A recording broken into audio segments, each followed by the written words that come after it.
Hey guys, it's Michelle. Welcome back to my channel. It's been a while since I've been here. January has been a weird month. I've had a lot of weird health issues come up and I completely stopped reading on January 12th and I haven't picked up a book since. But today I'm going to give you my January wrap up. I did read 9 books when I was reading, so I'm going to tell you all the things I read. The first book that I read was An Arc of Two Can Keep a Secret by Karen N. McManus. This is her second book after One of Us is Lying. I really liked One of Us is Lying. I gave it 4 stars. I thought it was really good. It was really character driven and was really fast paced and I really liked it. I didn't feel completely the same way about this book. This book is about 2 twins who go back to their mother's hometown after their mom is in rehab, and it's a place where murders have happened. And the murders were cool, and there's a murder that happens when they moved back, and I thought that was great, but it wasn't as intriguing as One of Us is Lying, and I didn't love the characters as much as I loved all of the characters from One of Us is Lying, so it took me a really long time to get into. It's something that I stopped reading like 30% in and then finally picked back up because I had the arc of it and it was releasing in like 2 days. So I finally finished it and I ended up giving it 4 stars based on the last line alone. The last line was incredible. I thought it really tied everything together and she really like made up for it not being like super, I don't know.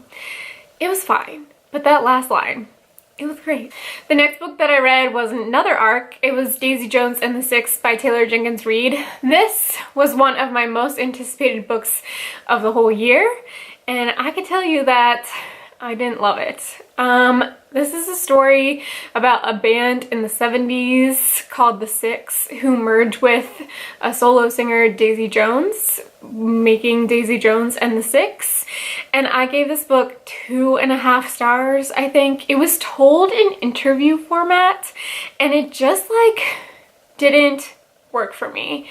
It was pretty boring. It is definitely my least favorite Taylor Jenkins Reid, especially like coming off of The Seven Husbands of Evelyn Hugo. It just like was not as strong as that book. Everyone loves The Seven Husbands and Daisy Jones just like doesn't match up to it. So I hate to say I'm not going to get a physical copy of this book. I had an e-arc of it. Maybe it was just me. I did finish it, so it wasn't like I DNF'd it. It just like, it wasn't my favorite. I hate to say it. Sorry, Taylor. I don't know. The next book that I read was Twilight by Stephanie Meyer. I am doing a Twilight readathon kinda with my friends Teresa and Alana. I will put their channels down below. But we are reading one of the Twilight books a month, so before I got into my reading slump, I read Twilight in a weekend, and I gave it 5 stars. This is the 3rd time I've read Twilight.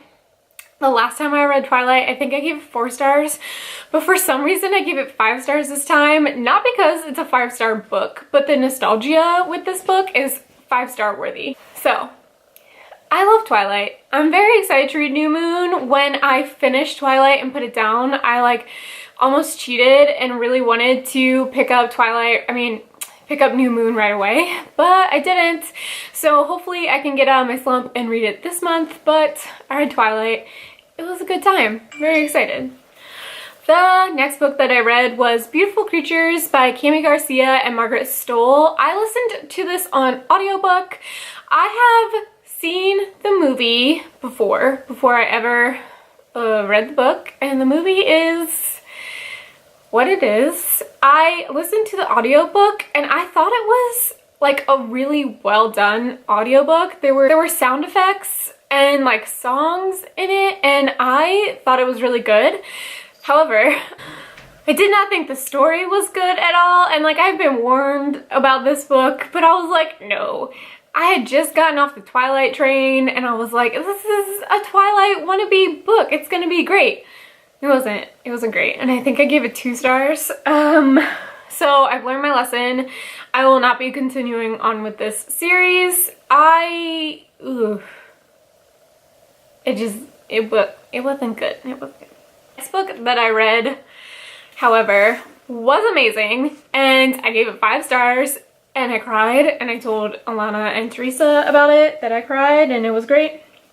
And that is I'll Give You the Sun by Jandy Nelson. I have had this on my shelf for years. It's the hardcover. I've probably had it since it came out, and I was rearranging my shelves and I saw it and I was like, why haven't I read this book? So many people talk about how beautiful and amazing and great it is. So as soon as I finished Beautiful Creatures, I was like, okay, I'm picking up this book. I can't wait. And I'm gonna be honest with you, it took me a really long time to get into it. The chapters are so long. I think like the second chapter is like 92 pages, and it just like threw me for a loop. I was not expecting that at all, but this, like, the writing is so engaging and the characters are amazing, and I cried. I cried. I would die for Noah. It was such a great reading experience. This is exactly what I want in a young adult contemporary, and it delivered. And I'm just upset that I didn't read it sooner, because it's been on my shelf for all these years and I've just been ignoring it, and it completely destroyed me in the best way possible. So if you're looking for a great contemporary, this is it. I will warn you that the chapters are extremely long, and it took me like a good 150 pages to get into it, but I never wanted to DNF it. It was just like, it just took me a while to get there, but this book is beautiful. 5 stars. Wait for the end of the year, because it might make my favorite books of the year list, because it was just that good.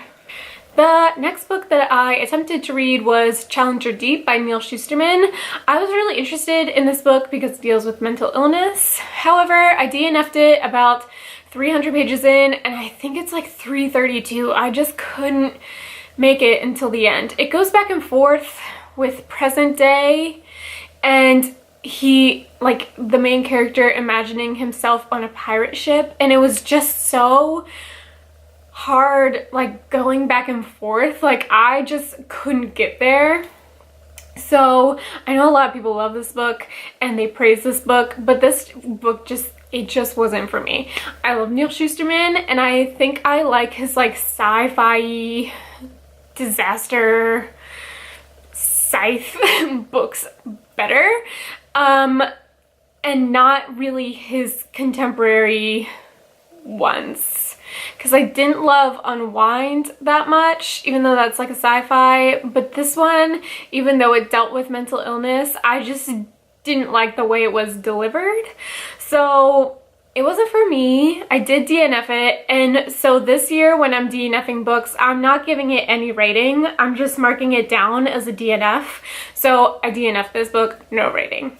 The next book that I read was a reread. I read this book. This was like a book that I read right when I was getting into YA contemporaries, and I was talking about it with my friend from high school, and she was like, I'm reading this book because of you and it's amazing. And it was amazing, and I wanted to reread it because of her, and I did. And that is The Start of Me and You by Emery Lord. I love this book. This is by far Emery Lord's best book in my opinion. I've read her other books except for Open Road Summer. I haven't read that one yet. But this is by far her strongest book. I cried. I knew what was going to happen, and I still cried. I'm sitting, picture it, I'm sitting on the couch sobbing, and it was just great. So this is a story about a girl whose boyfriend drowned last year, and she is still dealing with it, and she's still looked at as the girl whose boyfriend has drowned. So she's just trying to make her own path and make new friends and go out, and she meets this guy. You know, it's YA contemporary, it's romance, it's what I want, and it's just, it's great, and it made me cry. And I'm so glad I reread it, so thank you, Katie, for mentioning it to me so I could reread this masterpiece. And if you haven't read it, I definitely would. Like I said, it's by far her best book, and she's coming out with a sequel to it this year, hopefully, question mark, maybe next year. But I'm very excited that I reread it so I can get ready. So I'm not gonna lie to you, these are the last two books that I read for this month, and they are both DNFs, and this is when my reading slump really started. And so, okay, so the first book is I Am Not Your Perfect Mexican Daughter by Erica L. Sanchez. I also listened to this on audiobook, and I don't know if it was the narrator or what, but I talked to my book club friend about this book and she liked it and I didn't, because I felt like the main character, every sentence she was complaining about something, and she thought she was better than everyone, and she criticized other girls, which I just like, I cannot handle it. She just thought she was like the perfect girl when she was awful, in my opinion. And I sincerely don't know if it was the audiobook and the narrator, but it wasn't for me. So I DNF'd it, gave it no rating. I'm gonna unhaul it. I'm not even gonna try again. I just know it wasn't for me. So it was a good try. And the last book that I read, I was buddy reading with someone and I DNF'd, which I feel really bad about because you don't want to DNF a book that you're buddy reading with someone, but I did, and then this officially started my reading slump, and this is the last book I've read since January 12th, and it's February 3rd. So, okay. This is Under Rose-Tinted Skies by Lois Gornall. Lois? I'm gonna say Lois. Let's start again. Louise? Someone. Okay, so this is a story about a girl who has agoraphobia, OCD, anxiety, paranoia, literally any mental illness you can think of, she has it, and she's stuck inside, and this boy moves in, and that's as far as I got.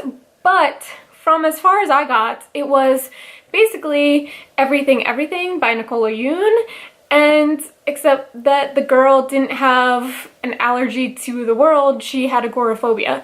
But it was basically the same story, and I was like, what?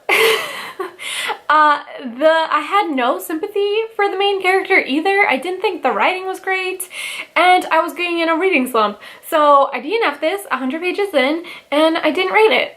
So that's what I read in January.